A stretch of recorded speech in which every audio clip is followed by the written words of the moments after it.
Okay, three, two, one. Here we go. We're on. We're on. Exciting, exciting.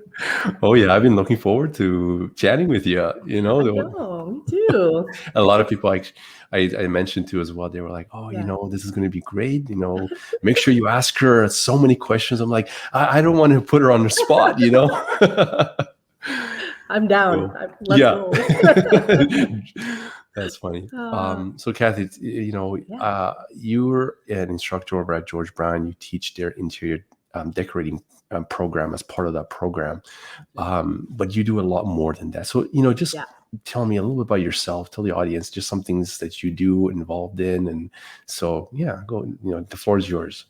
Thank you. So I'm interior designer by training, Okay. and I grew up in an entrepreneurial home. So my dad has a furniture factory. Okay. So he always said, oh yeah, follow what you enjoy. And so I was in the arts, and so I got into interior design. But then he says, artists really are terrible business people. so Yes. so Yeah. so he put me in business school. So I have a master's in business. Oh, okay. And yeah, and then when I came over to Canada, I got into the kitchen design industry. Okay. So it's a whole bunch of things, and I've been in kitchens for 22 years now, Wow. and I just enjoy it. So Cool. I kind of fell into it. Like my first job in Canada was at the Home Depot Hmm. as a kitchen designer, and it's like Lego, right? Putting stuff together. Yeah. Yes, And exactly. And they're very structural, right, in the way they yeah, operate, right? There's not much yes. flexibility. Yeah. Yeah. But then the creativity comes. I like that, and you'll probably hear that throughout our conversation. Is I like starting with function. So just Yes. being able to say, okay, to make it functional, let's boop boop boop, and then okay, now let's make it pretty, kind of Right. thing. Yeah. Right. So Yes. so that's kind of me. And then I got the opportunity to teach at George Brown, and so I used to teach as well back home. So I taught furniture design and furniture history Hmm. at the University of Philippines, and so getting the chance to do it here was fun. And who was it that said it? You teach best what you need to learn the most, Yeah. and Very true. I'm just like I'm never secure in my knowledge. So what I enjoy about teaching is that you're always learning, and you Yeah. have to relearn, and you have to, kind of keeps you on your toes. And so Yeah. I've kept on teaching. So I've been with George Brown about 6 years. Yeah. And then recently I've been involved in the DDA, the Designers and Decorators Association. Right. And I meet a lot of interesting people in the industry that way, right? Yeah. So Daryl in at CIDC, and that's kind of how I guess we connected is Yeah. is our visit to the TIDC. Hmm. Hmm. Yeah. Yeah, so Yeah. that's me She's in a great. nutshell. Yeah. Yeah. Yeah. The DDA is quite interesting too. And they Mhm. have a lot of manufacturers and stuff. They try to use that platform, you want to say, to try to educate Yes. designers about new and upcoming products that enter the industry as well, right? So Yeah. and I think they sometimes they're paid courses, or sometimes they're just continuing education courses that are just for free or Yeah. something, and people show up for it. But yeah, no, that's an interesting platform as well for that. Yeah, it is. What did you find? You said from the Philippines and Canada, North American market. What do you Yeah. find the biggest difference in terms of how people approach what they want in their home? Is it totally different? Are they similar? Is it Eastern culture versus Western culture? Like, what do you see the differences? You put your finger on it. I think it is cultural. So Okay. it's the, I guess, mindsets are very different, Yeah. right? A true Filipino home is always maximalist, right? It's like Okay. put everything in there. Okay. You know, you've seen collectors and hoarders. Well, not so much hoarders, but collectors. Yeah. Oh my goodness. Okay. You see it in Philippine public transport, right? Like you see the TTC here, and you've got like one ad, right? Mhm. The jeepneys over there is like Just massive, plastered. plastered with color and some ads, but also just bright colors. And so I think that it reflects in their homes as well. Yeah. Wherein it's a bit more toned down, maybe over here, whereas over there it's like wow, all out. It's Yes. like a color monster threw up on a on a vehicle. I find people have said that Yeah, before. It's like some people like a feeling of not so much clutter, but yeah, a lot going on, like the space they're in, things close by. If, for instance, in a yes, kitchen, they don't want to have the whole countertop cleared. And yes. if they want something, it's right there. And it's sort of like a psychological thing. It makes you feel more at home. It's like, this is your space. Mhm. It makes it feel, I don't know, like maybe less lonely. When Yeah, it's, you know what I mean? it's Like it true. just, Yeah, when it's too clean, too it's too like, clean. Yeah. like you ever seen like those, I don't want to pick on the Japanese so much, but I mean, they're very organized. Everything is like, Yeah. and so that's like maybe the pinnacle of what we're discussing in the other That's direction, true. you know, but Yeah. there is this element of, the function that you discussed is also people looking to organize things and, Yes. put things in categories, Yes. and everything's got to be square and straight and, Yeah. whereas maybe some and the other cultures want things to be more random. Chaotic. Yeah, random. Yeah. I like that better. Just, Chaotic you is know, a bit. yeah, exactly. Yeah, So, more yeah. random is good. And do you find, I mean, Canada being such a multicultural country, Yes. I mean, we do growing up here. I mean, I came here when I was like 8 years old. So I grew up here and I, adapt to the culture here. So you kind of become more North Americanized as a result. But I always wonder, like, as someone like yourself in that position, and you're going to get someone maybe that just came here a couple of years ago. Do they throw these like curveballs at you that you're like, what? Like, is this really what you want? Like, and it's like completely against what you studied about as a designer, or like do you say, okay, well, wait a minute, maybe they're coming from a different mindset and maybe you need to. So how do you approach that situation? Um, so the one specific one, not a whole lot, but there are certain situations. Like there was a lady who said we don't want an oven and no dishwasher. And Interesting. No right, oven. because they cook fresh and it's all Okay. stovetop, right? It's all stovetop. Wow. I've heard the And no microwave thing. yeah. But I've never heard the no oven thing. It's interesting. Right? Yeah. So Yeah. that was surprising for me. And I said, you don't reheat stuff? She's like, well, I reheat it in a pan, right? On my thing. And Interesting. so yeah, and Okay. so I think culturally, so they were Asian.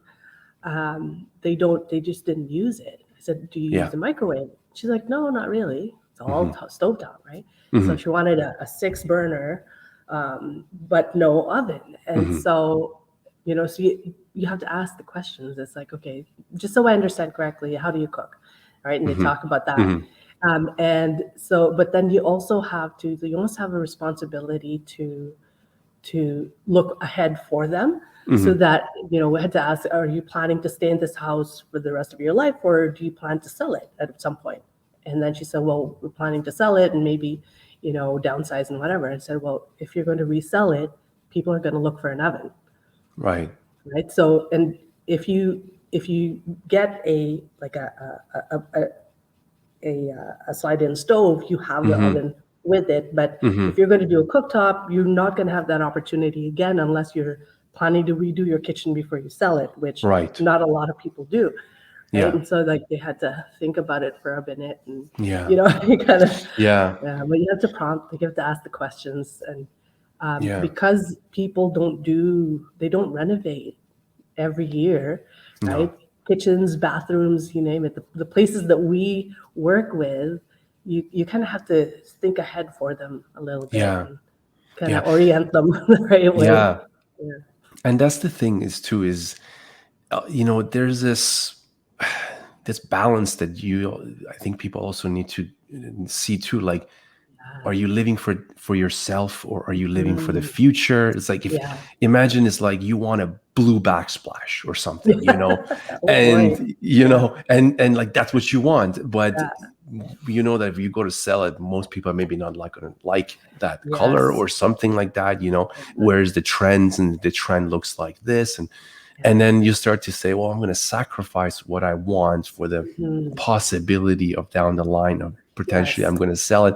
And like, does Yes. that put that, or do people really then enjoy their home, or are they just, Yeah. it's like, There are is you, that. can Yeah. you make them happy, or are you just, satisfying a future A future possible? need. You don't Yeah. want to, yeah. And this is Yeah. that sense of commitment, right? Like, are you going to Yes. commit to who you are, or like to your thing, or are you going to commit to something that, down Yeah. the line, you want to be like, oh man, I shouldn't have done that because now I want to do this, Yes. Yeah. you Yeah. know? Yeah. You gotta ask that question. Like to your point, like if they say I'm gonna sell it in 5 years, then Yeah. definitely think hard about what choices you make. But Yeah. if they're saying no, I want to retire and then maybe sell, so that's like 15, 20 years down the road, just Yeah. do what you want, because you're going to be here for a while. Right? And to your point, enjoy Yeah. your blue backsplash if that's what you want to. Yeah. Yeah. I was Yeah. telling that to people during the pandemic. I'm like, God, Yeah. you're going to be at home more often than not. So you might as well be in a place that you're going to be happy. You don't want to, That's true. you're not going to go out much, No. So, Yeah. Yeah. Yeah. that's, And blue is a nice color. It's very soothing. it It is. depends on the I mean, mood. I just so happen to be wearing it too. Yeah, exactly. Maybe that's how it popped in my head. Yeah. Subliminal. Exactly, right? Watch So, it trend now. Like no, no, exactly. You start to Saul see like the started this whole balls. Yeah. thing. Yeah, You guys have blue backsplash? yeah, exactly. I'm gonna blame Cool. you. Did you Yeah. try that thing? Oh, I think it's from Saul, you guys. Well, Yeah, we're seeing this, like, the marble look and always being that popular too, the veining and all that kind of stuff, and like the yeah. Got some porcelain. over here. You got some over there too, but the panels now too really emphasize that look, Yeah. right? People like that book match, the porcelain Yes. panels, right? And then Yeah. all that stuff.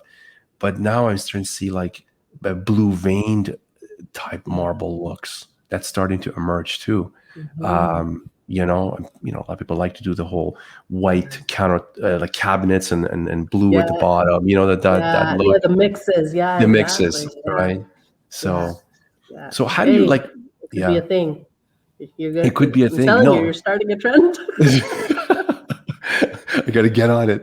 Yeah, it's gonna be Yeah. awesome. Well, that's almost the thing too, right? Like, if you can Yeah. catch a trend early Hmm. on, even Yeah. as like whatever you are, you're a retailer or you're a designer, and Hmm. you can, if you see that coming, and a lot of times I think it comes from Europe, it gets Yes. popularized and comes to North America, right? And Yeah. if you can jump on that train early on, and you're the one who is promoting it, and then once it starts to pick up, you already Yeah. have all the That could be a pictures and all big the thing. projects, you know. Yeah, exactly. Yeah. Yeah. So that's the trick, is to get on the Yeah. on the on the right. Or get ahead of it. So Yeah. what we used to do in the furniture industry, Hmm. because my dad used to sell to U.S. companies, right? And Okay. so he had to come up with kind of try to get ahead of the curve. And in furniture, we follow. So I kind of still refer back to that um, frame of mind. Is we follow fashion about a year behind. Yeah, makes Right? sense. So right now I'm gonna look at fashion trends for, well, they go ahead of a year, I think, anyway, Hmm. like Hmm. the haute couture stuff. So if they're showing a lot more color, a lot more pattern in clothing, Hmm. then we can kind of anticipate in home decor that you'll get kind of that type of feeling, right? So Hmm. I think that's reflected in the return of the what do you call those things? Wallpaper, right? There's a Hmm. lot of Hmm. wallpaper going on. Hmm. And tile is kind of following in that there's a lot of pattern in tile as well, right? Like all Hmm. the old, almost Mediterranean types of patterns, the nice shapes, right? The geometric or the floral, and yeah, that's that, picking up. The right? sort of the used to be the encaustic tiles where they were Mm, thick cement tiles, and they would yeah. make it out of hydraulic press. And Oh, yes. so And it that's has like really earthy looking yes, feeling. Right? yes. Yeah, Some nice. people still do it, but Yeah, what they did was they just took and they were creating these patterns, and it would be. But I think they started manufacturing it much thinner and out of porcelain, same yeah, look and stuff, and yeah. so. Yeah, so that's kind of how you want to take a look at it. And so the furniture industry, that's what they look at, right? Hmm. And then furniture, depending on furniture, you can kind of replace and you can Hmm. change and so on, right? In our industry, it's a bit more permanent. Like you can't Yeah. exactly change your tile every. Yeah, exactly. People will Yeah. change their furniture or their clothes Yes. more often. Yeah. Absolutely. Yeah. So then you're looking for the more uh, like more the underlying threads behind the fashion trend, right? So if it's more earthy colors, okay, so Hmm. you look at our industry, maybe in cabinetry or countertop or tile, then you might be, following that kind of thread, right? Where Yes. it's earthier colors, so maybe the greens and your browns are coming back, and that kind of Hmm. thing. So yeah, that's kind of how, if you want to kind of get ahead a little bit of the trend, is look at fashion, and everything kind of just follows it. Yeah, they're all interconnected because Exactly. at the end of the day, they're going to have to complement each other, right? Someone's Yes. if Yeah. you're going towards earthy Yeah. looks or earthy Yes. things, Yes. a lot of the other items are going to follow through, right? Like Yes. Yes. That's so, true. which is Yeah. probably why the porcelain industry is really heavily investing in the natural stone look stuff. I Yes. maybe Exactly. like Yeah. maybe even just as early as like maybe 3 or 4 years ago, Hmm. I don't remember such an emphasis on onyx type of looks Onyx. Wow. Yeah. but Yeah. yeah, a Yeah. lot of tiles nowadays are looking they're trying to bring that onyx look out, with Oh so wow. much going on it and stuff, and Yeah. back for like especially the panels where they Yeah. can Where it's get that busy. Yeah. busy. So you have like Yeah. a whole, let's say they take the backsplash and Yeah. completely cover it with Oh that wow. kind of look. And Yeah. And that's so, that's a big thing too, is the full backsplash like that, right? With all the, yes, rather yes. than tile. Yeah. So is We've that seen a lot behind of you? Is that. that porcelain panel or is that quartz It's or a quartzite, so it's a natural quartzite? stone. Okay, quartzite. Yeah, Yeah. yeah. Yeah. That's a very interesting like product too, because they're what a lot of people what they do with that is they create thin sheets of that Yes. with an acrylic type of backing, and then they Mhm. put LEDs behind it and all that kind of stuff, and Oh, yeah, yeah, yeah. really interesting. Yeah, Very cool. and Probably, is that a lot more, a lot less money, I guess, if it no, it's acrylic in the backing, I or d- um, it's natural depends. stone? Yeah, but You're talking it's natural because it's stone. been through so much processing, so it'll be Yeah, quite expensive. Like yeah. Okay.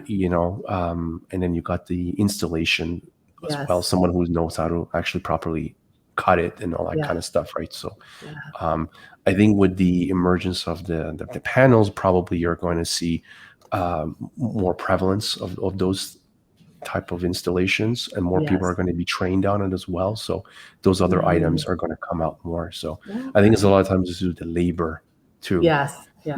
They're bringing it in mass amounts, it's not going to be Mhm. as expensive, so, Yeah, that's fair. or at least as rare. The That's right. more, Yes. right, Yeah, less, yeah, yeah. that's right. So Okay. Very that's, interesting. yeah. I hear that porcelain is tricky to work with, like just the large slab stuff. Is that true? Like I hear the cutting is difficult.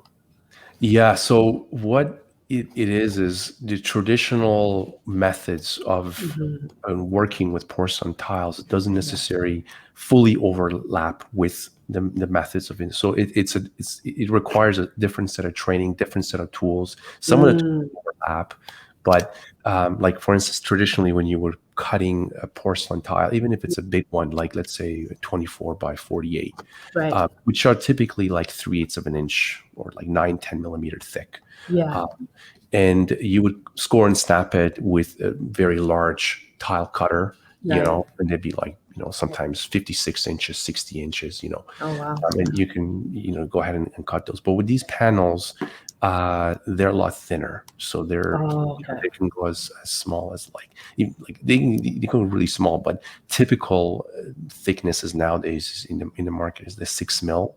Wow. There's 8 mils as well. Sorry, 9 mils and 12 mils.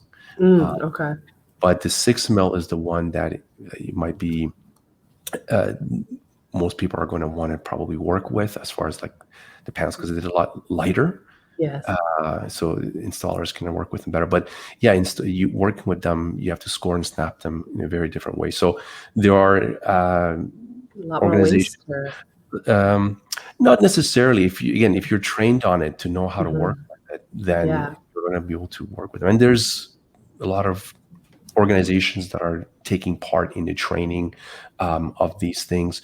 I'm not sure how much is happening in Canada, but when I look into the States, there's quite a bit. And some of the manufacturers of installation materials are training people Yeah. because they've also developed installation materials like tools or mortars or stuff like that are more applicable to those.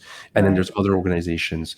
One of the example which I've attended is called Tile Nation over in Oh, the cool. States as well, and they primarily focus on training on working with panels and installing them, and also like how to work with them. And so they have like week-long training and stuff for those kind of stuff. But I think the reason it's difficult is because it's not that your typical tile installer can just say, okay, well, No. I've installed tile, now I can just go Yeah. and just jump on that. No, you have to. And the organizations that set standards for how to install tile, they've also come up with standards on how to actually install these things. And those are the kind of things that I find. Something that I want to ask you as well is, you guys work with are your customers coming in and maybe requesting, hey, we want to get this, let's say they want to get panels installed in their house. Right. Some of the things that I've seen is people are not even preparing the surfaces for those panels properly. Like they're still thinking almost 10 years back in the way, like and say it's good enough, and Yeah. it's like it's so likely that these installations are going to fail at some Yes. point. Yeah. And so like, how do you deal with that when if the contractors that are maybe taking the ownership to apply these design concepts are not necessarily trained to deal with these things? How do you reconcile these two things? Like as a designer, for instance, Yeah. are you the one responsible for setting the standards and then the contractors implement it, or I was gonna say, fortunately, no, okay. because then I'd be in trouble. But for the most part, it's the general contractors, right? Okay.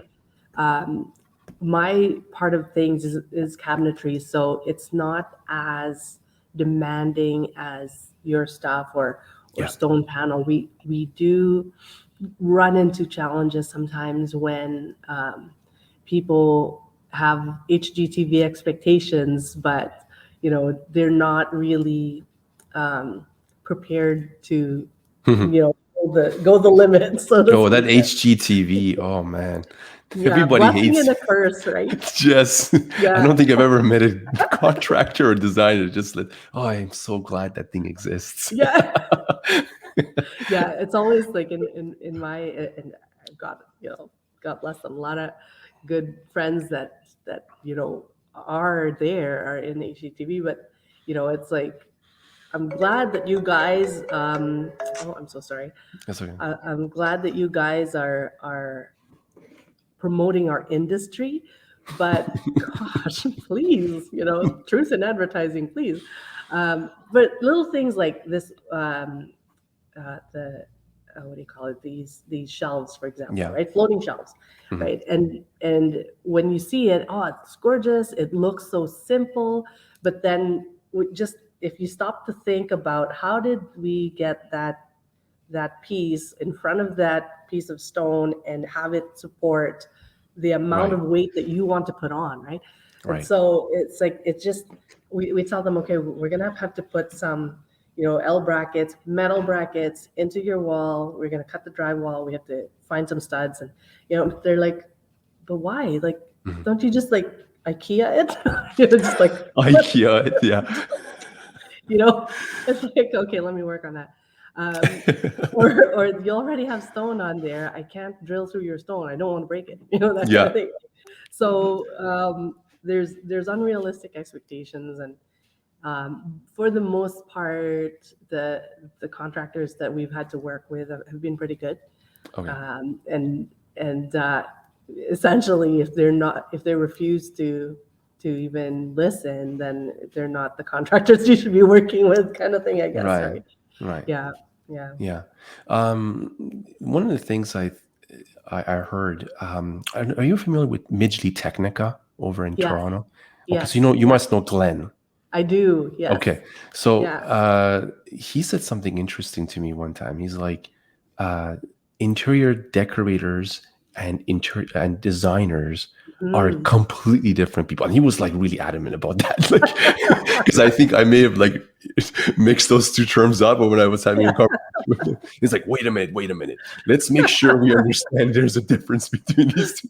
Yeah, So you tell like when it comes to planning a project mhm, that it involves, let's say, tile, yes, what role does an interior decorator play yeah, if that's the person in charge of a project? And yeah, how technical does a designer need to be in order to understand the, at least maybe the background? Because if maybe like, and it maybe comes back a little bit to the program that you teach over at the school. Do sure. you find the institutions are keeping up, Mm, with the ever-changing, products that are introduced in the market, or installation methods and stuff like that? And maybe that are they technically inclined to, direct the project of that they've designed?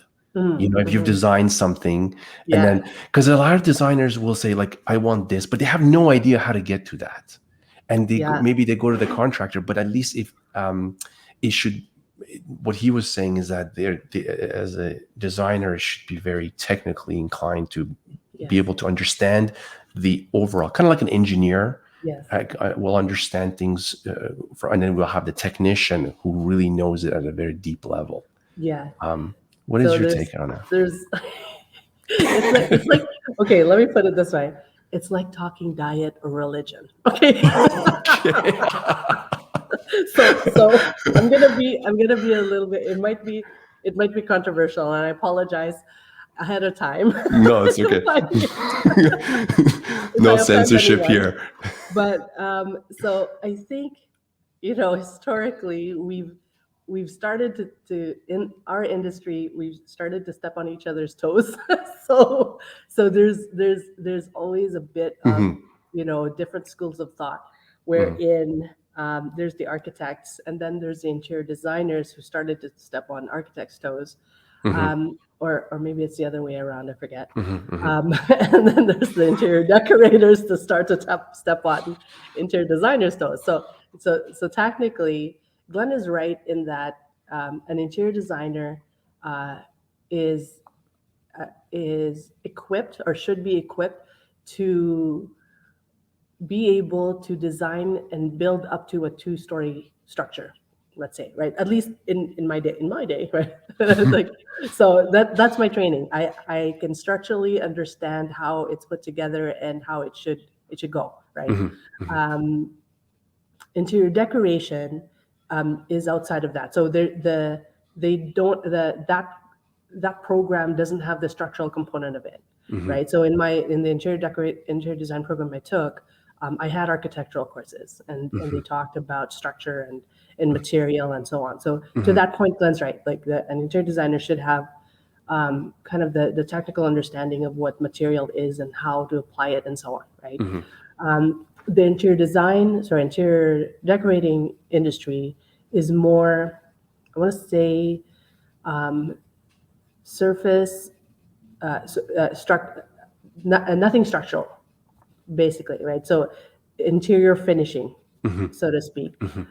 Some designers, and I root for both because I've been in both worlds. Yes. I practiced interior design, and then when I got to Canada for myself, I just like, you know what? I don't need to get into structure. I actually enjoy the finishing part, so I'm just going to practice interior decorating. So I've done both, and respect, both industries and both that practice in it. Yeah. We don't always color within the lines, like we kind of, Right. but yeah, so in the interior decorating world, it's more interior finishing, not necessarily touching on structure. But that said, if you're working with a really good contractor, then you can pretty much play in that pool as Yes. well, right? And the neat thing is teaching this program of interior decorating is I always just tell the students, rely on your suppliers, build that Right. team that you trust of people who are open to educating you, because you can't know all of it, and your expertise. I think a good program to me, it will teach the basics of design, right? Right.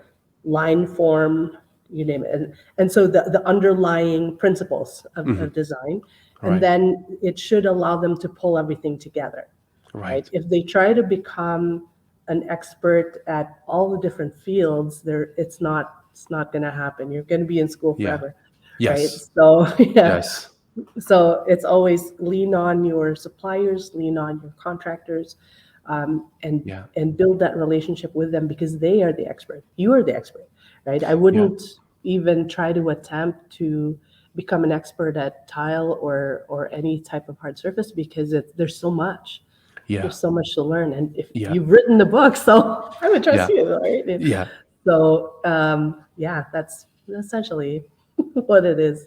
Yeah. But it's just funny because like there's a lot of different, there's some snobbery involved sometimes in between the different industries, right? But Yeah. at the end of the day, it's, you do what you do best and you make your client happy, and we can all, there's business for everybody.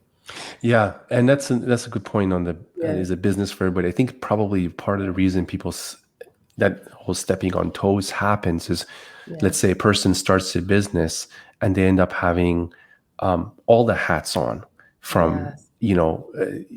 especially let's say like they might say, oh, okay, I'm doing the design, I'm doing the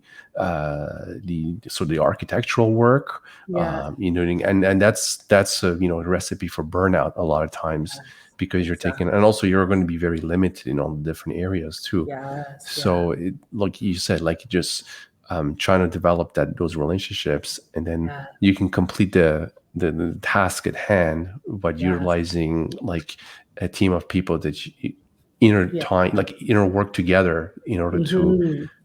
and that's when they come together and they Yeah. do that, and then they Yeah. kind of go.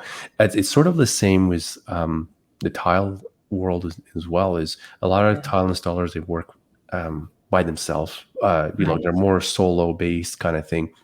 They might have a helper and stuff, but if it's like a very large project that Mhm. is not a consistent thing for you, that Yeah. you once in a while you take on, you're going to rely on other installers who you have a relationship with, who you're going to meet together. And it's kind of like Mhm. the movie Expendables, where you all just like meet Yeah. up and just I love do that this, movie. just do that, Yeah. and just go get in, and like that's especially for like big projects where you just can't get through by yourself, or it's just too Yes. much to pick up or something. Yeah. And So that's probably a very good thing. Yeah, for sure. Yeah. And I think we kind of chatted about this in our test run here, but Mm. a lot of times too, I try to tell the designers, look, or decorators, designers or decorators, um, Yeah. when you approach it and you you don't have to come at it as the expert, and it's okay to admit to your team, look, I don't know. It's even okay to admit to your client to say, I've got an expert for tile because I'm not the pro there, right? Let me help you put this together. I've got an amazing team, right? Hmm. And by approaching it with a bit of humility and saying to the client, here, meet Saul. He's my tile guy. He's Hmm. he's my flooring pro, right? They'll I think they'll be a bit more impressed, to be Yeah. honest, right? Yeah. To You have a be able for you. specialist. Yeah, exactly. Yeah. You've got a specialist on your team and you're able to pull this team together. I think that's a better show of leadership than trying to say, hey, I know everything, Yeah. because it's just not true. Yeah. And the challenge is also too is not only that person is expert, but they also are going to kind of meet the kind of customer service that you want to put out there. Yeah. So like, let's say you want to have a designer work for you, and you're passing on clients to them and to do the design portion of it, and then you're taking care of the service and stuff. And Yeah. let's say that person is not really showing, like they don't show up on time, or they don't, Yeah. they ruin That's it. right. Yes, It's yes, like, and yes, then yeah, it kind of became, now it's more of a liability to you to have that person. And yeah, sometimes that's what causes people to deter backwards and say, like, I'm just going to do it all myself, yeah, yeah. because then I don't have to That's worry the about worst. like all the headache and stuff like that. And, Yeah, you know, yeah. that's Teams the are hard hard. part. It's Yeah, they're hard. not It's just, easy. yeah, Yeah, yeah, yeah, exactly. And that I think that's probably the toughest part of the job, right? it is. In this industry is working with other people. But Yes. I mean, we have to. We don't have a Yes. choice. No, But exactly. yeah, Exactly. yeah, that's true. And you're right. It's tempting to go solo, but then you burn out. It's just Yeah. you can't you can't handle everything. Yeah.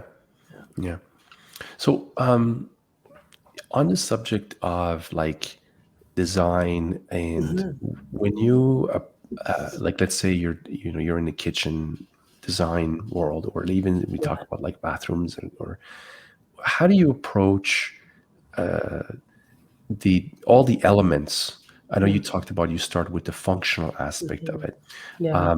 So do you see tile Mhm. falling in on the later stages, or does tile somehow play into the functional aspect of it? So a good Mhm. example, sometimes people say like, I don't want the floor slippery. And that Mhm. can be a functional design Yeah. element Yeah. in that kind of plays into it, right? Or like they're worried about how clean, how easy it is to keep a backsplash clean, or Right. different things clean. Yeah. Like, where do you normally fit in the tile selection process? And then how do you what do you have, like a process in terms of how you help people select tile in Mhm. for their space? So right now I work with a company called Aya Kitchens, right? So Mhm. we are mainly a kitchen manufacturer, just to put it in perspective. Okay. So the process for, let's say, the designer or the decorator, Hmm. um, is they determine needs, right? And then they look at the space, um, and they don't necessarily. So let me start with the designer or decorator's role. So they'll Hmm. go in, talk to the client, and say, okay, what do you need?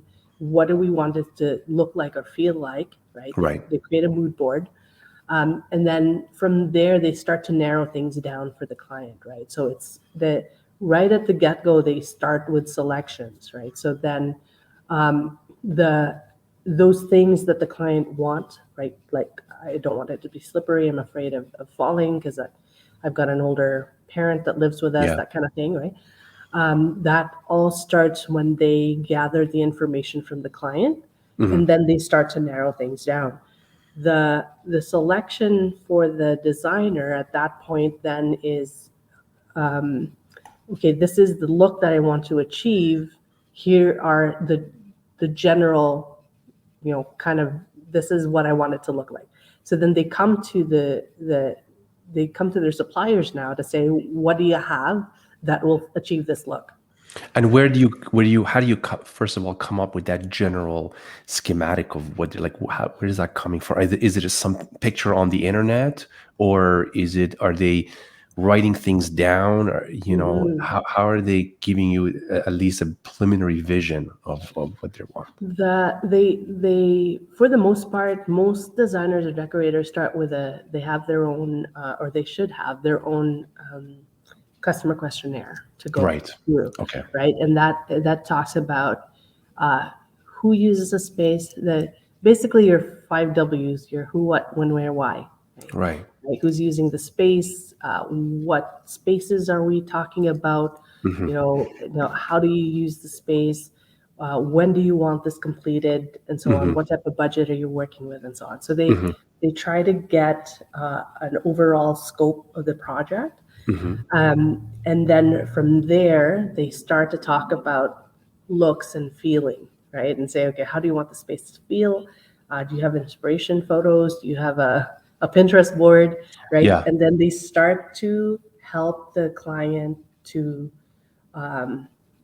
curate it so that it becomes a smaller and smaller, selection, and they're able to pin down what they want Right. it to look, right?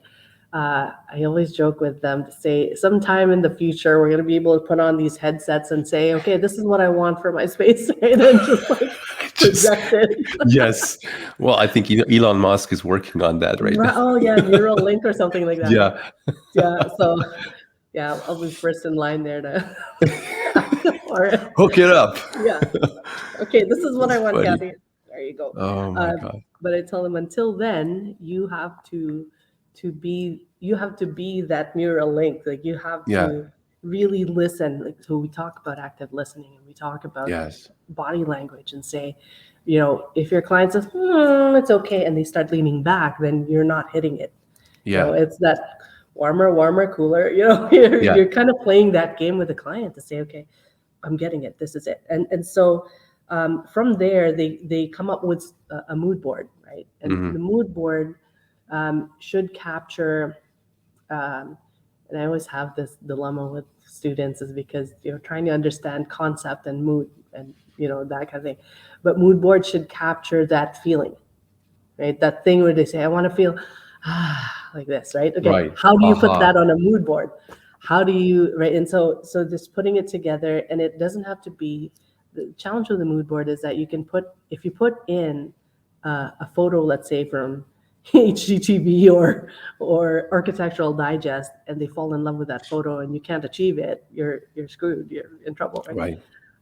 So it should be conceptual. It should be something that can pull everything together. And once you're able to do that, then it can guide all your decision making, right? And I always tell them, a good mood board will allow you to streamline your decision making process. And it should be that good, right? Because if you can't get what the client's asking for right in the beginning, everything is going to be a nightmare, because you're not getting it. And that's what the client wants to tell you, but are too polite to say, you're not getting it. You don't get me. You're not there, right? And that's where you lose a client, is that from just understanding what it is they want, and what they, right? And the whole, again, I go back to HGTV, before or after, tears, oh my God, it's so beautiful, right? That they got it. That's what they're aiming for. So it comes from the mood board, and then it becomes more specific from there. So the next thing that they'll do is they'll do a kind of sourcing. A lot of times they'll do it online right now, wherein they'll pull the actual images together. So they'll pull a door from me. They'll pull maybe a tile from Velatile, and put it in a concept board, to say, this is what now I'm proposing to achieve this thing, right? Right. And that's what the client will approve or disapprove or say, okay, I want to change this, I want to do that, and that kind of thing. Okay. Yeah. And then from there, that's what they take to us, right? They'll come to you and say, hey, so I want to, if I work with this door style that Cathy recommended, can I, what type of tile, what colors do you have that will complement this, or, that kind of Gotcha.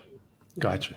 So as a retailer or whatnot, your kind of position is to try to understand or have the right product lines in place for the particular type of designs that are typically out there. Yeah. And then maybe what you want to do is try to make sure that at least you have options when they do come to you for saying, okay, this is what you're gonna. And then from the designer side, Yeah. is you want to try to work with the type of distributors or retailers or whatnot that will give you those options. We'll have like not just the typical stuff.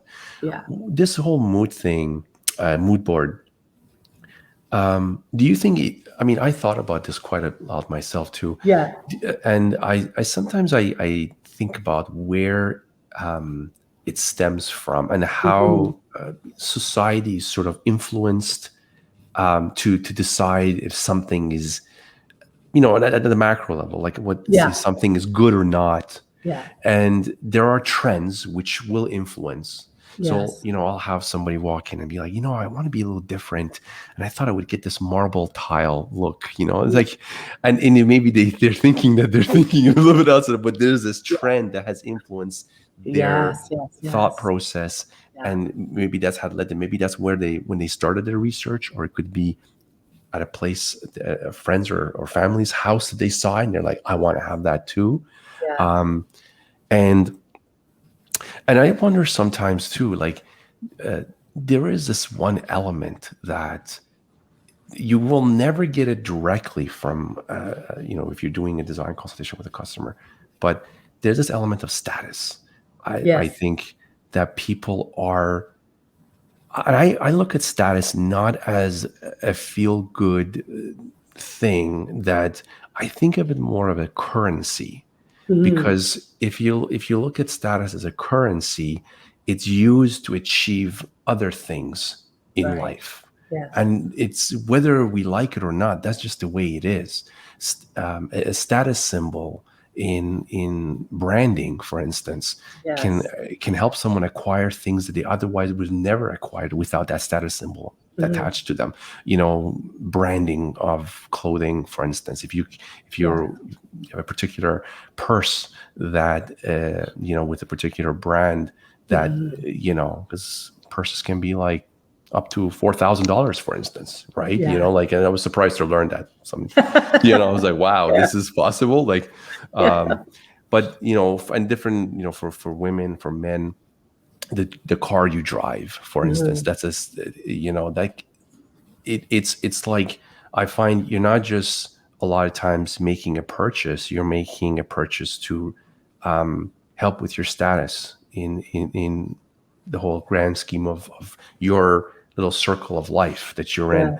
And so what do you think about the fact that when you do get it right is where you hit the nail right on the head with regards to how they value status in how that what you're going to do is going to make them feel.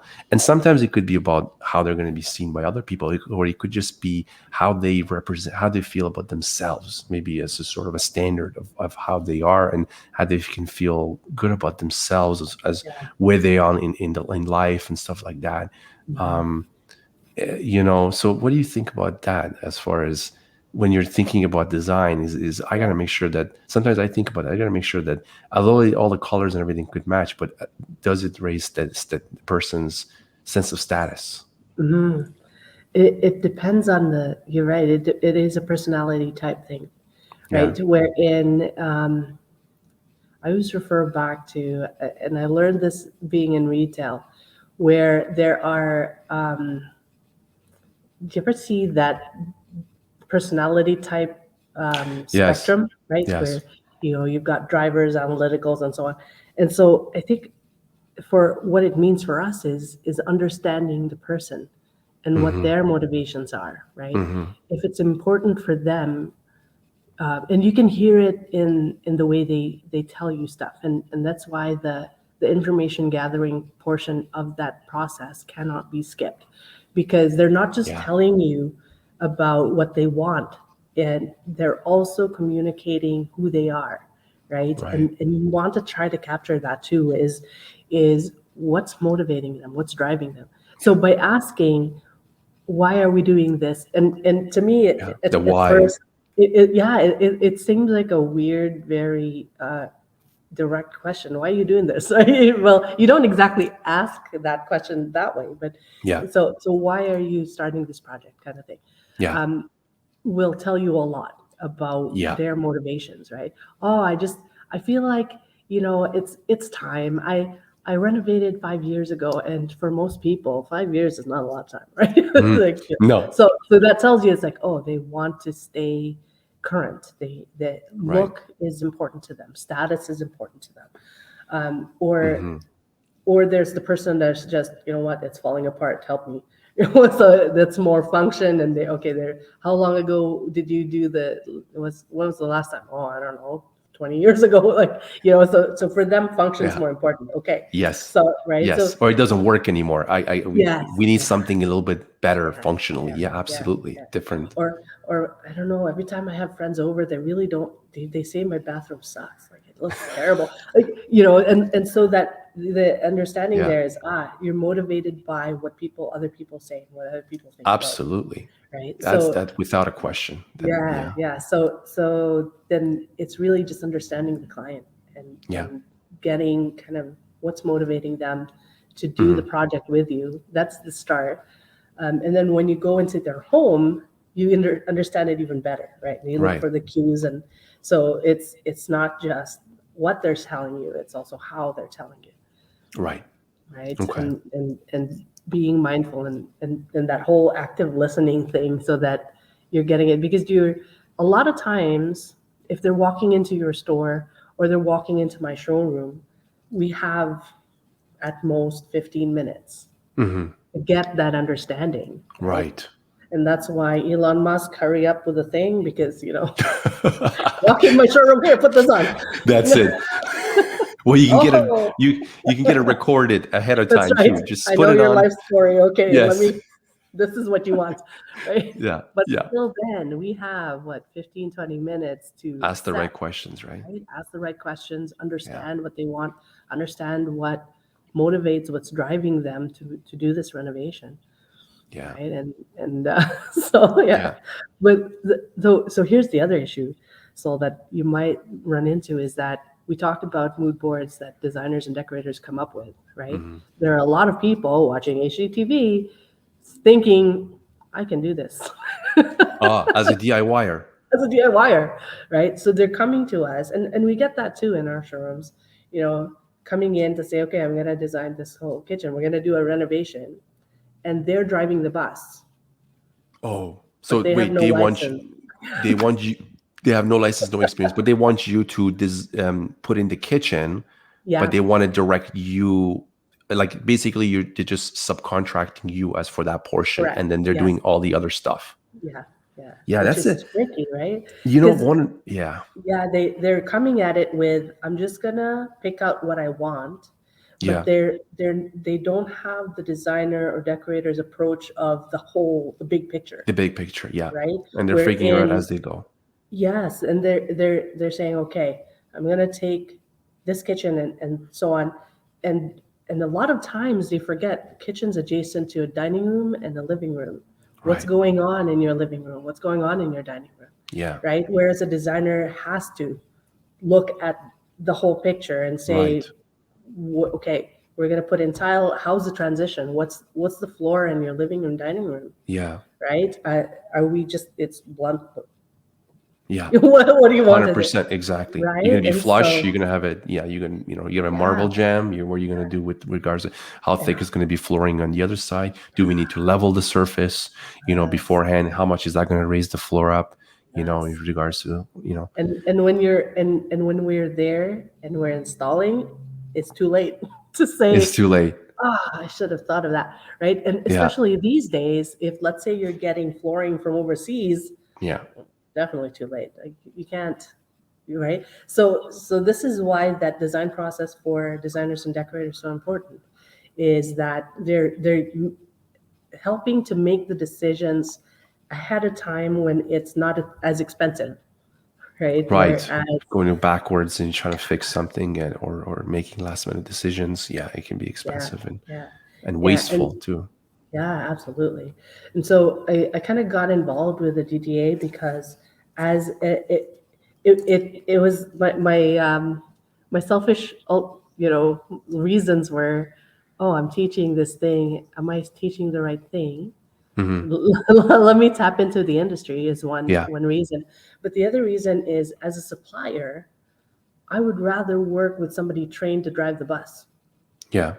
right? To say, okay, I don't have to worry about the decisions that they've already made about tile and flooring Right. and all of that, right? I can trust that, okay, you put that whole thing together and all I have to do is cabinetry. I just let me play with my Legos, right? And Yes. it'll make Yes. sure that it fits, Yes. right? Yeah. Whereas a homeowner coming directly, trying to save money and saying, I Yes. don't really need a designer. Um, Show me your cabinets, right? It's a Yes. bit trickier because now I have to ask questions. Yes. What's going on in your living room? What's going on in your dining room? What are you replacing? Are you replacing your floor? If you're doing your flooring, if you're doing tile, you gotta do that before I Yes. come in, right? If Yes. you're doing tile in the backsplash, yes, you can have your floating shelf, but maybe we should do the supports first, put the tiling in, then I come in with my, and all Yeah. of these different things. Whereas a designer, decorator would say, here's the sequence. This is what I'm getting for this. This is what I'm getting for that. You Yeah. just need to worry Plan it about out. this. Yeah. Yeah. There's, I know exactly. I mean, even contractors will deal with this too, Mhm. not just designers, because a homeowner Yes, will be like, we're going to exactly. do this portion and you Yes. just do this portion.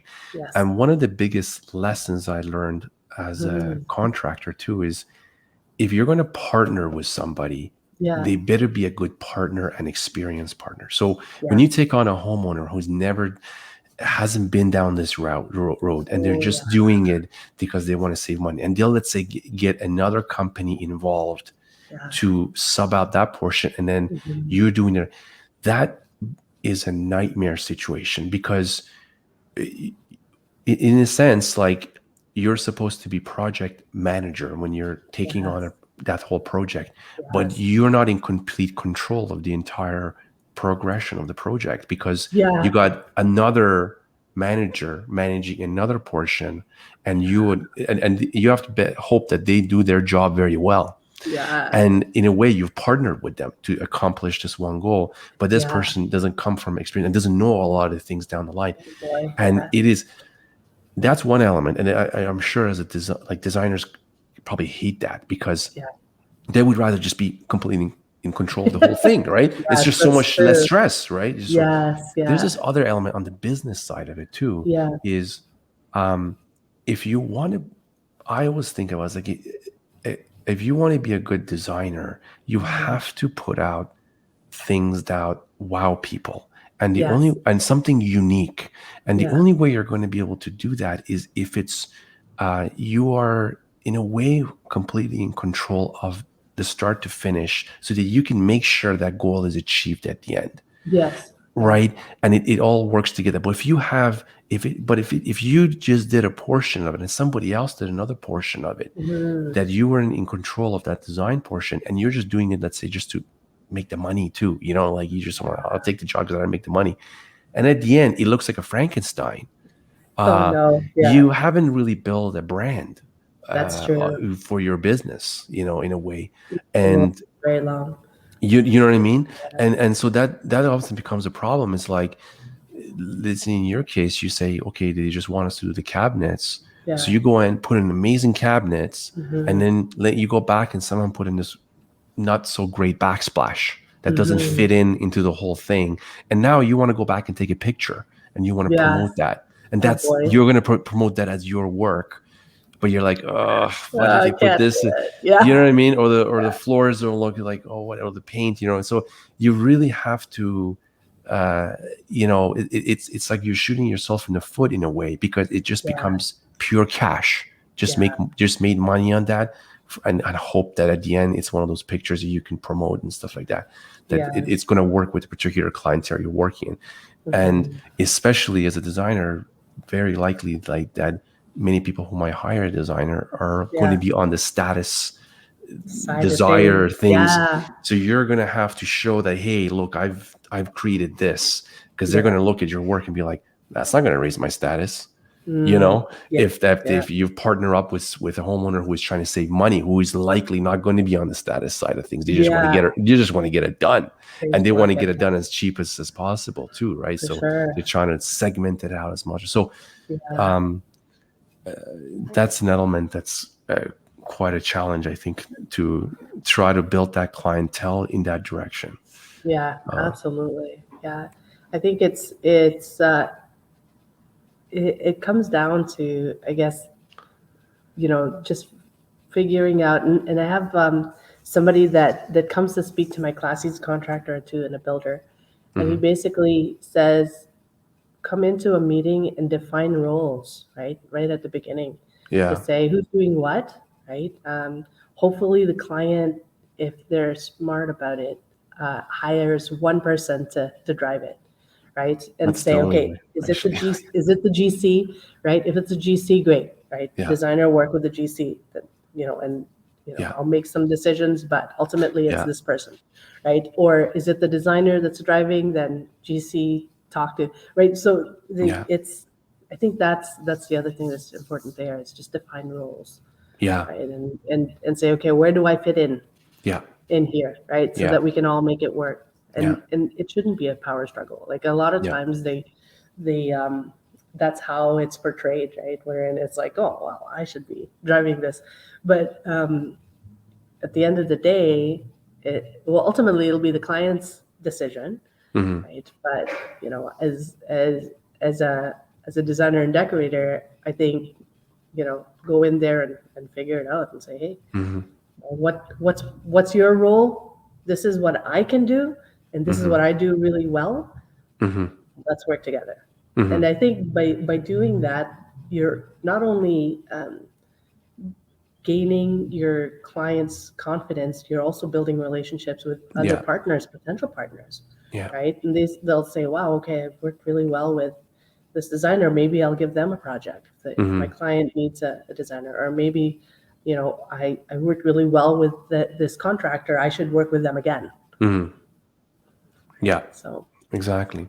yeah, So when you got to the point where it's like, okay, you've come up the options for yeah, the client and all that kind of stuff. yeah. How do you take them in a direction where you're maybe trying to push some boundaries in Mhm. terms of creativity on the design side? Because Yes. as you know, um, it all depends on who you're working with, but many times people are going to want to kind of be on the side of affiliation, like Mhm.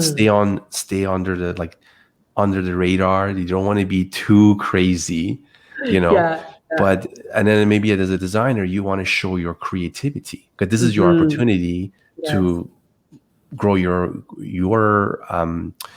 how do you say, like Your brand in a your way. brand. Yeah, exactly. And you got these set of options. uh Yeah.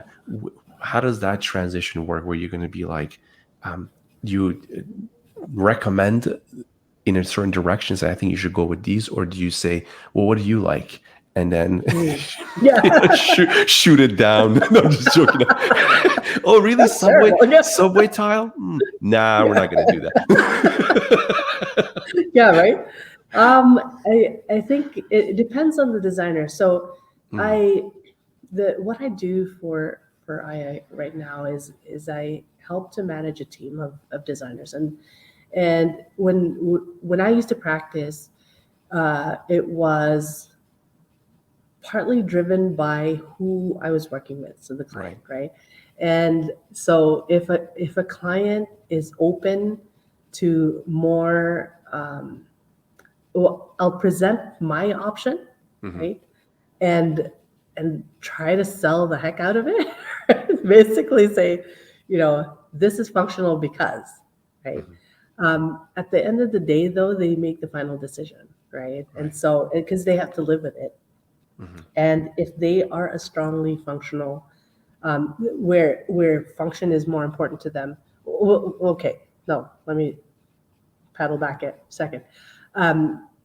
I try to make it as functional as possible first off, right? Mm-hmm. So that then I can push the design side of things Mm-hmm. to say this would look really good, Mm-hmm. right? And then depending on the client, it'll be your friends will love it, Right. or this will allow you to do this, this, and this more effectively. If I did Okay. my job correctly in the beginning and gathered the right information, Right. I'll be able to hit those points. Right. Very Right. important. Yes. Yeah. Then you Yeah. can connect it back, because the Right. reason you're saying you should do this is because it's going to accomplish those Those early on things. things that they care about, because that's Correct. what they came in for, right? So that's, Yes. I think that at the end, that's where you're going to get that Yes.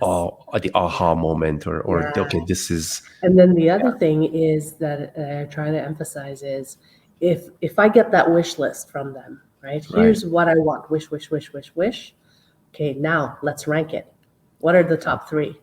So if you tell me that um, that storage is very important, uh, that I don't want to see anything in the countertop, right? Mhm.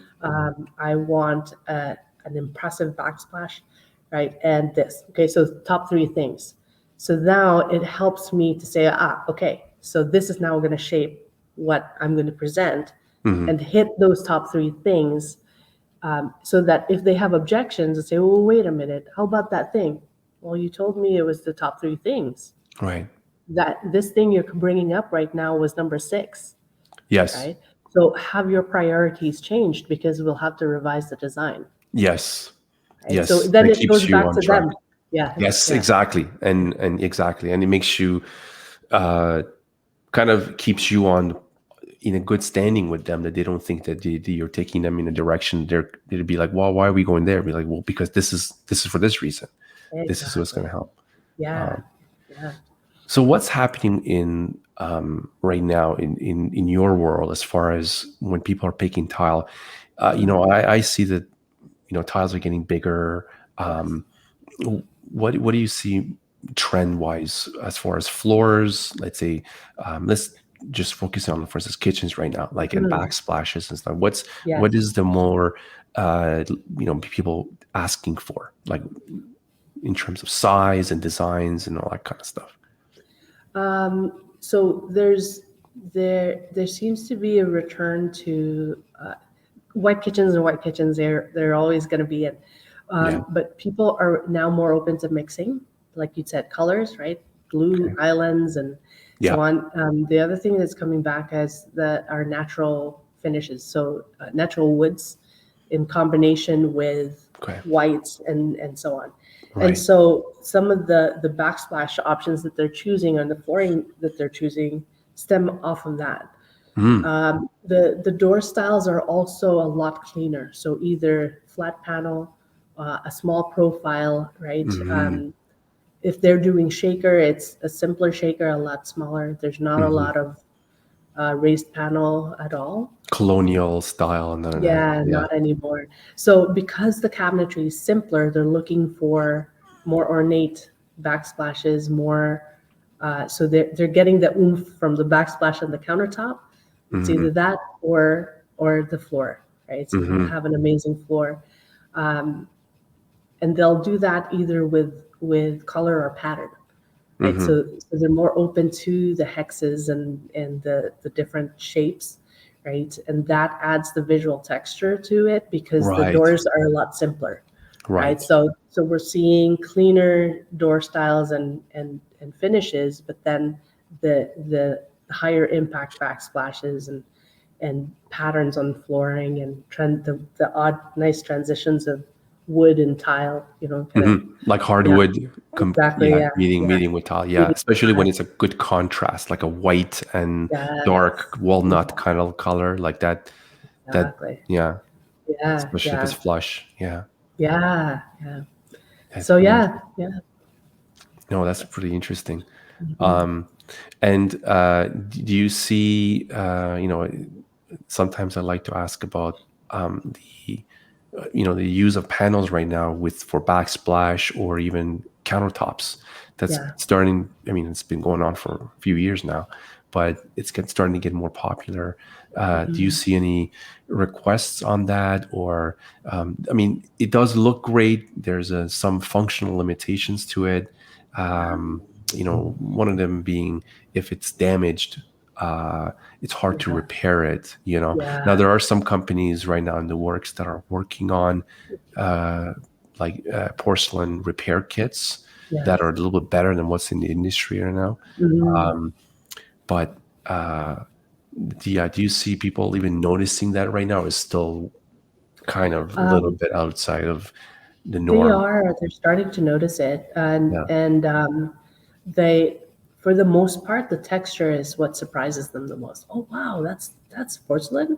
That's crazy. Right. Like, how is it such a big piece? And that kind of thing. Yeah. Yeah. Yeah. And they think, wow, it's not stone because they have that, like, all the stone patterns, right? Yes. And the thicknesses. So it plays into a lot of more contemporary urban um, looking spaces because you can get that very nice, thin frame. Mm-hmm. Um, as far as countertops are concerned, you're right about. I don't think they understand completely the potential for damaging it. Like, they don't think about it as, it's like, well, it's like stone, right? You can just Yeah. put stuff on it. Yeah. But they don't think of it as it's tile. It's a big piece of tile, wherein yes, it can break. Yeah. You can still get. I think you can still get thermal shock on there, as well, right? If or not as much as Not as like much. extreme heat, and No, it's pretty pretty good. good. Yeah. Yeah. Yeah, It's heat wise, same it's quality a wise. lot Yeah. better. Absolutely. Yeah. Absolutely. Yeah. So yeah, I just tell them, don't store your bowling balls in the cabinets and have it fall on your countertops. Exactly. Yeah. Yeah, Yeah. No, that's funny. yeah, yeah. Because So I don't think it doesn't, they don't connect it because it's so large. They don't really think of it as tile. yeah. Yeah, Yeah. No, but it's exactly. starting to pick up. It's starting to pick up momentum, I guess you could say, and attention. Yeah. And like some of the designs when I look at pictures of design things in like bathrooms or kitchens in Europe, they're more inclined to bring tiles all the way to the ceiling, like Right. floor to ceiling. Whereas here, um, a lot of times people don't do that. What do you think Yes. that is? Like if they, for instance, I get this request in bathrooms, like, can I just halfway up the wall, just do the Yeah. tile? And it's like, is this like The look thing. yeah, is this a keg restaurant here? Like, what are we doing? Like, where are you Yeah. gonna send the cleaners to just, Yeah. like, Power wash it. yeah, yeah. But Yeah. you know, some of the like a lot of the manufacturers when they want to promote their tile, and you Hmm. see a picture, like Yeah. it's the whole space is like, especially even like if it's tiles going in the living room, even the walls Mm. in the living rooms are all covered in tile. Yeah. It is a fully stone covered place, like, you know. You imagine the So, echo in that thing? oh yeah, it must be Hello, cold. hello, Feels hello. like it Yeah. would be cold too. I don't know, maybe. Yeah. Yeah. It would be. But that's luxury. That's the Yes. definition of luxury. Yeah. Why hasn't that sort of transferred over here? Or is it taking time, or is just It a might just cultural difference? it Like, might just take time. yeah. Yeah. Yeah. It might just take time. And I'm sure, like, some designers try to push it, right? But Yeah. Well, the yeah. panels are changing that. Now you have to do wall to floor to ceiling. You don't have a Yeah. choice because it's Yeah. so big, right? Yeah. Uh, Yeah. But it just maintenance wise, it seems like it makes sense, especially bathrooms and so on, right? yeah. Yeah. Yeah, like the people will just tile the fireplace, just this Yeah. section of the fireplace. You know what I mean? Like that's it, It finished might be off. a cost thing. It might be a cost thing But is and it ma- more? I mean, you got and a Euro. temperature thing, I guess. It Yeah. probably could be. Yeah. Yeah. Yeah. Oh, it's No, too cold. it's too cold. Yeah. But you can heat it. Like, heat the I'm. tile. You know what? This is a great idea right there. You just get Yeah. on that, like heated Yeah. wall. You know, you have the Heated heated wall. flooring. Yeah, That's you like, got it. Heated wall cables. yeah. You ran it. You run it behind the thing, the walls, and then Hey, you don't need a heater. no, you don't need heater. Just like the heated flooring, you know? Yeah, You probably exactly. run the same thing in the walls, maybe. Why not? Right. It's possible. Oh my Uh, gosh. that That's would funny. help. That would help. Yeah. Echo So chamber. yeah, exactly, right? Yeah. But That's the other thing is I think yeah. our surfaces are getting a lot more. It's all hard surface. Yeah. There's not so sound is going to be the next thing. Is Soundproofing. yeah, or some sort of like how do you not make it so loud? Like think about it. It's like Yeah. tile. You've got stone, and then you've got Yeah. cabinets that are wood, but they're not might not be as sound absorbent as you might think, right? And so it's like, You why know is what? my kitchen so loud? Oh, it's okay. We're all going to be texting down the line. No one's That's going to true. talk This to is true. anybody. So all you're going to hear is just click, click, click, click, click, click, Click, click, click, just click. echoing clicks. No one's going to talk to anybody. No, And we'll have the neural link, right? So we'll that's just, right. what'd you Dinner's say? ready. Just, there you go. Oh, man. Oh my gosh, It's funny. the future's looking bleak. I Hard really wonder. surfaces and neural link. Yes, exactly. Oh, uh, man. So, uh, so, uh, tell me a little bit about the program that you are doing over in George Brown, and what sort of things do people get it out of it? If anybody's looking to enter this space, what can they expect from the course, and when they take it with you, and where do you kind of leave them at? So it's an interior decorating continuing education course. So what's kind of neat is I get people from all ages and different professional backgrounds. And Right. one of the courses I teach is I teach a kitchen design course and a bath design, Hmm. but they're both electives. So 6-week courses, right? They're Right. not that long, so it's almost just an introduction, Hmm. and it's so hard to. And my biggest message in that course is build relationships with suppliers and trades because that's Yes. the way you're going to win.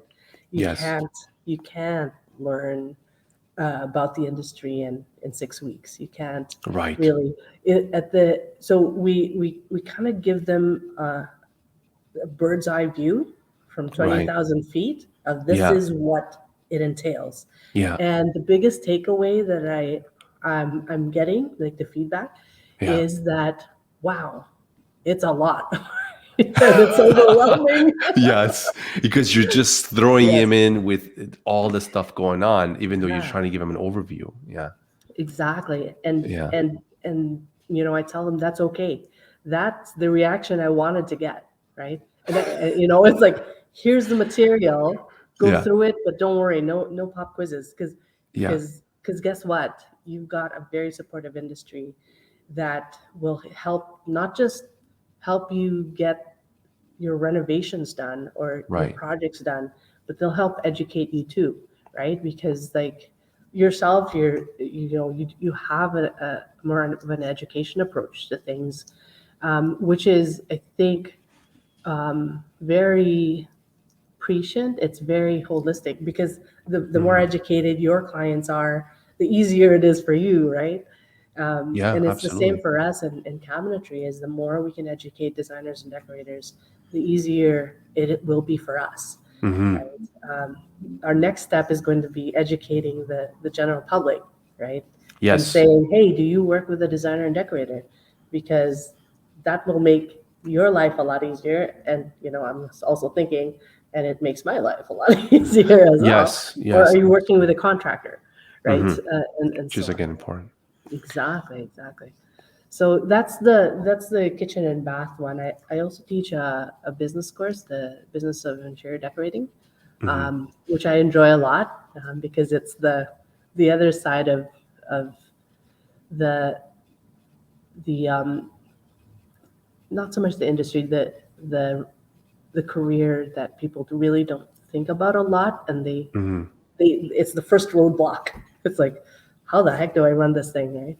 Right, the business element of it, which Yeah. is which is the part, that you have to develop. Uh, Basically, you as a kind of like a entity that Yeah. people are looking to hire. Hmm. Yeah, Yeah. when it comes to the relationship element, I think one of the things that sometimes I think not just designers across the board, sometimes I think I've learned over time as I kind of realize how things kind of work in the Yeah. business world. A lot of times it comes down to the money element, right? Yes. So, and everyone is kind of getting into this market, and they all Hmm. kind of play a different role. So if you kind of understand Hmm. why where your position is, you Yeah. can kind of build relationships easier because you may understand that this person's position is this, and if you can complement Mm. to help them achieve what they're looking to do, and you have a different position in that sense. So, like Yeah. one example is like in the retail side, your job is not to create demand Hmm. of the particular product that you might be getting from a distributor, especially Right. tile, for instance. That if you're selling tile, you want to try to fulfill demand, not create demand. The job of the distributor or the importer or or even the manufacturer is to create Hmm. demand for that product, and then they set up the channels in order to Yes. fulfill those things. Yeah. So designers also, I think, probably play a role in helping with fulfillment of that Hmm. demand, right? Yes. And that's where that kind of this relationship is like, it's not just like being friendly and like just, Yeah. it's about like, there's this element of like loyalty that I think that has to be there. It's like, I understand where you're in business. I'm going to help keep you in business, and Yes. I'm going to help, and I'm going to try to work with you. And let's say this time you don't have the product I want. Well, I'm going to tell you, hey, you know what? I need you to have stuff like this for me because Hmm. next time I'm Wow. probably going to need this. And then, Yeah. then you can kind of, or, from the retail side, you can try to understand what they require and then try to Hmm. help them achieve their goals, like the designers, their Yes. goals with their clients. And it's Yeah. like, it's almost like, to me, like designers focusing on helping in a way. I mean, again, we're looking at the business side, helping Yeah. to move product Yes. out of the inventory of the retailer, Yeah. and fulfilling the requirements with their customer at the same Hmm. time, which is obviously, Yeah. not only are they serving their customer and building relationship with that customer and other customers that they might recommend, but then you're Mm. also developing a relationship with The these suppliers. suppliers Yeah. who are in a very different context. They don't really get much out of you creating Yeah. an amazing kitchen. You Yes. know what I mean? They have to fulfill orders. Yeah. That's their position in the whole marketplace. Yeah. So if they can do that, and they know they feel useful to you, then they're going to have a really good relationship with you because you need them, they need you, and you Hmm. help each other out, and you can kind of fulfill that. Yeah. So it's and sometimes it's also good to, I know it's a typical thing to kind of just go for the big guys who have kind of everything, but Yeah. because they're so big, they don't really pay any kind Attention. of Yeah. attention to you, and they don't Yeah. really care too much about your business as a designer. That's true. So seeking out smaller retailers who are going to want to give that attention because you're going to be much more valuable to them.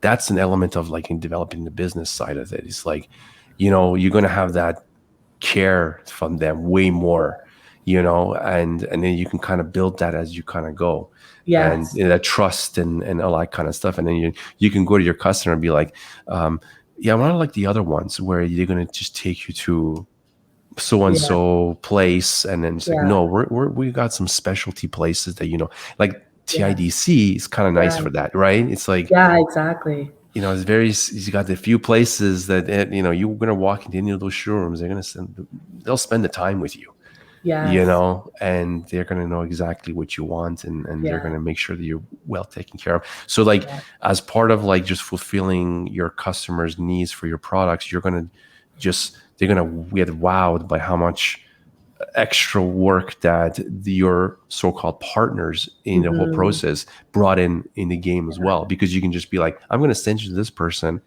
they're going to take care of you, right? You Yes, can't do that yeah. with the big guys that much, No, not you really. know Yeah, because they don't so have, it's not really in their best interest. It should be in their best interest, but yeah, you're it's hard. definitely, yeah, you're more valuable with the smaller guys for Yeah. sure.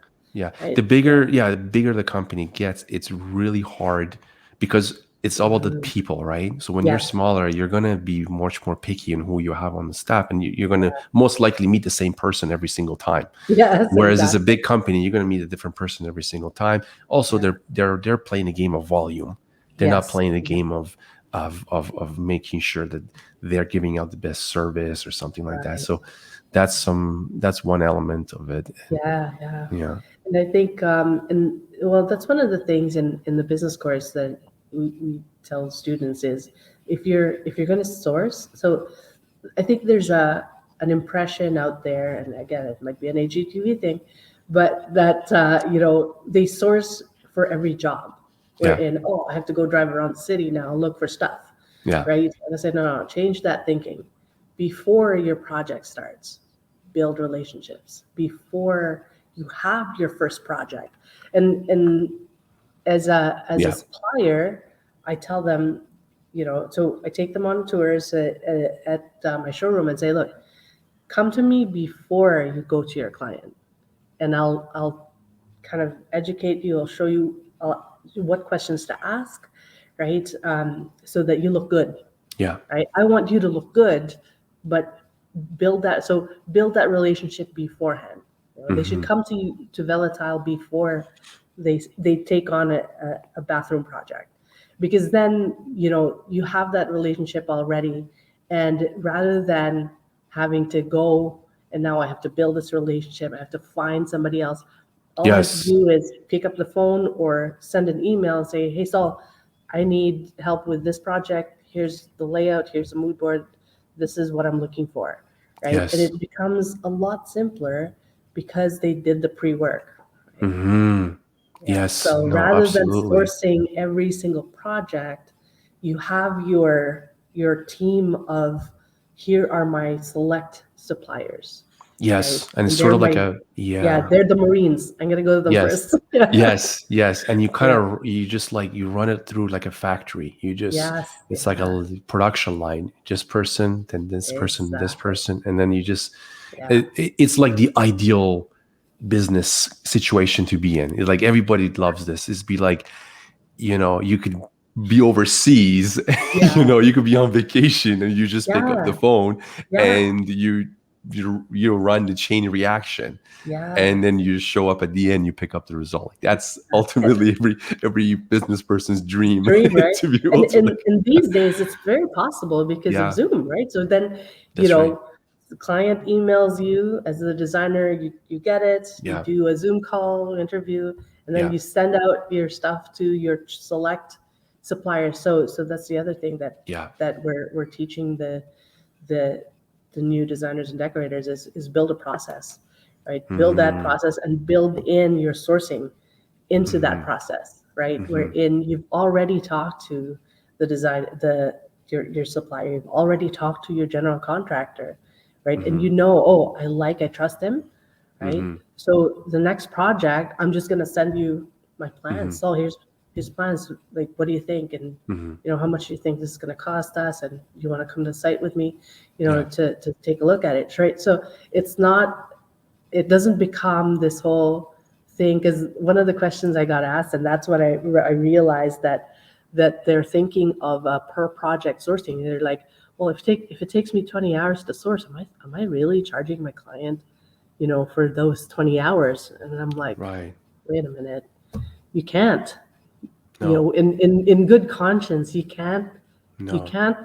bill the client for you building your business, Yes. Maybe in the right? beginning you might have to, just so that Yes. Yeah. to get into those, maybe for the first year. But yeah, Yeah. afterwards, it's sort of like um you got to set up the framework that they Exactly. just enter. It's kind of like Yes. a restaurant. It's already got the prep Yeah. Yeah. You've got your done menu. in the morning, You've and got, when yeah. you show when the evening, when they say I want, yeah, you want the not, I got Yeah. all the ingredients. It's ready. So Yeah. yeah, Absolutely. Yeah, so they so have to run it the same way, right? Wherein you've got your everything yeah, lined up, and all you need to do is go through the process, right? Got a difficult client, go through the process. yeah, Got an easygoing client, go through the process. Doesn't matter, right? I've got the same yeah, process, right? yeah, exactly. Yeah, Cool. yeah, All right. yeah. All right. Thank you so much. I really enjoyed this. Oh, no It's problem. so Me great. too. Yeah, I'm So looking forward to part two. yes, absolutely. So we have another session we're going to do on, I think, November 23rd, right? Yes, that's And right. that's with the students and stuff. Yeah, this time And I get to interview you. I'm ooh, excited. okay. On the spot. Well, yeah, No, it's gonna be good. It's gonna be good. yeah, So same format. We'll be like yeah, chatting, but we'd love to learn a bit more about you and what you do, because like I'm yeah. starting to do some research, and there's a lot you do, a lot of stuff. So that's pretty Yeah, cool. I still take on things, Yeah. and sometimes I think to myself I should be focusing more than Yes. than anything. Yeah. I think a lot of the stuff that I try to do is complementary to each other. Yes. Yeah. Like Which is good. yeah, like this podcast that I started, I kind of get a lot of questions about the same kind of questions asked about tile, and I thought, Yeah. you know what, let's start kind of talking about this subject Yes. more. Let's make a channel that just focuses on this subject, Hmm. and hopefully down the line, there's we got a large enough community that everybody contributes. So my Hmm. vision for this is a place where I can bring in people from all areas of the industry, and we can kind of look at tile and the stone industry from different angles, Yes. and you know what I mean, and it helps Yeah. kind of bringing all this together. And then yeah, with the contracting, it's sort of something that I like to definitely do always, and I always like to do more. So some of the things I like to get involved in is like to do full houses. So Hmm. Yeah. it's something that I like to get involved as we go, Yeah. um, That's and awesome. who knows, yeah, it's fun. It's Yeah. always fun to do things. Yeah. Oh, So good. That's but that exciting. makes two of us, because Yeah. I've seen you do quite a bit yourself as well, right? So Yeah. I do with weird stuff. weird is good though, Weird is because good. Yeah. you know Yeah. Because it leads to things, right? yeah, What was it? So I tried doing a mentoring group with my students one year, last year. nice, nice. And so we did it, and there was like 5 students, and we did like met every month Mm-hmm, over COVID kind of thing. And mm-hmm. it's like, wow, this worked really well. And so um, I pushed it to the DDA and say, hey, Yeah, I tried this thing. Can we try it? And they're like, yeah, yeah, let's try it. Right. So we've run a mentoring program at the DDA for student members, mm-hmm. and that's been going well. That's really And good. we're using the same format next year. And I'm gonna, okay, here's my pitch to you, is maybe Velas Hal wants to be part of it, Mm-hmm. because we're doing a kind of virtual marketplace to our accredited designers, accredited members, and the accredited Okay. members are designers and decorators, right? And essentially, it's like a virtual marketplace where they can come in and they talk to you directly. Mm-hmm. Because one of the things that what we did a survey. We usually do a member survey every few years, Yeah. one of our last surveys said our designers are looking for ways to connect with suppliers. Right. Right. And as a supplier, I'm like, well, I want to meet you too. What's going on? Yeah. Yeah, Yeah. let's get Yeah. together. Exactly. Yeah. So that's what we're doing at DDA starting in January. So That's really good. yeah. It's a really great organization, and Yeah. I actually did inquire about creating sort of a more of an educational course. So like on the subject of tile with them, but Yeah. just like no time. I'd be Oh, like that yeah. because they're It's like, yeah, busy. it's very hard. Yeah. And Yeah. if I want to do it, I want to make it really Yeah. good and to be Yeah. actual like continuing education, like kind of credit and all that kind of Sure. stuff. But yeah, definitely find time. On the subject, just to touch on what you said, finding suppliers and stuff. Yeah. One of the things that I like to do over at Velatiles is look at tile, like, you brought up the subject of fashion. Yes. Kind of like if you're going out to buy an outfit for a particular party or something, Yes. you're going to look at head to toe. And let's say you're Yes. going all decked out, you're going to get a hat, you're going to get, top, pants, Yeah. um, Shoes. jewelry, shoes, and Jewelry. stuff like Yes. that. And if you Purse. look at Yeah. personally, like the Yeah. whole whole package, outfit. the Yeah. whole outfit. And Yeah. if you're going to do that, you cannot just consider these elements individually and shop for them individually. That's You right. almost have to, like say, okay, we're going to pick an anchor point Yes. and say, okay, well, this is what the cabinet colors, for instance, just in the case, okay, this is what the cabinet, we decided this is going to be the cabinet colors. Yes. And then you have to then take those and sort of like, I guess, trying clothes on is you're going to try, and then you're going to try it on with the shoes and say, Yeah. okay, do these shoes match this dress? Yeah. No. Okay, we're going to change the shoes now. Not Yes. change the dress, you're going to change the shoes. And sort of like kind of bringing that in place. So what I did there is I went and sourced like hardwood swatches and paint swatches from Benjamin Moore, like, Yes. and with the tiles and everything, and like countertop swatches, all these, anything I get my swatches I can get my hands on. Sure. And so what that does is when somebody just comes for, even for something like a backsplash, Yes. and they want to sit down, whether it's myself or I can have a designer doing that consultation, Yeah. I can feel good that we're going to pick something that's matched their space. We're not just going to throw something in their space, say this tile looks great, they love the tile, then it goes in the space, it doesn't match anything. Yeah. So they consider the whole. So it's like looking at the picture, and sometimes it's like some people will say, well, they want to take samples home, and do you want to look in their space, and then that creates a lot of back and forth. A lot of times, you get the samples, you think, oh, it doesn't look, let's take it back again, and then you come back with this, and a lot of stores do it that way too. So I said, let's just bring their home into the showroom. Yeah. So because we're Good going to look idea. at, so Yeah. countertops, you have all the chances are you're going to find something similar.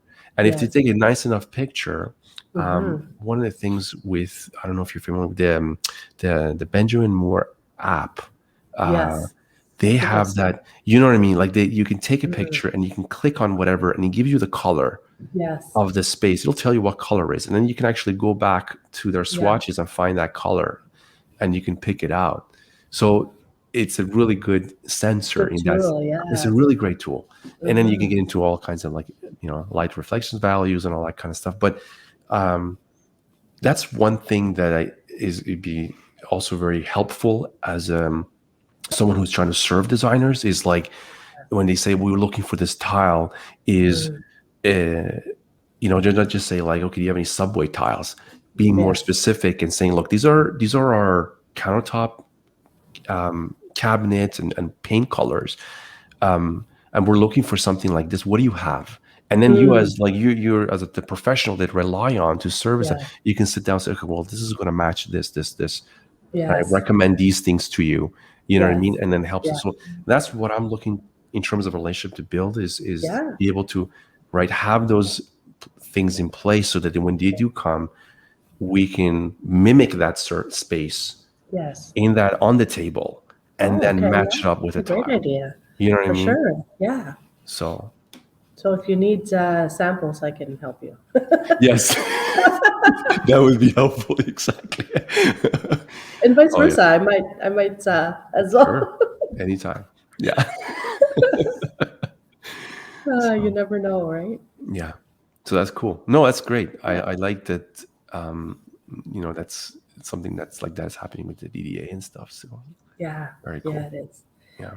Yeah, and we're just trying to, it's such a, in a way, it's a small industry, right? So Yeah. if there's ways that we can help each other, and like I said, like there's business for everybody.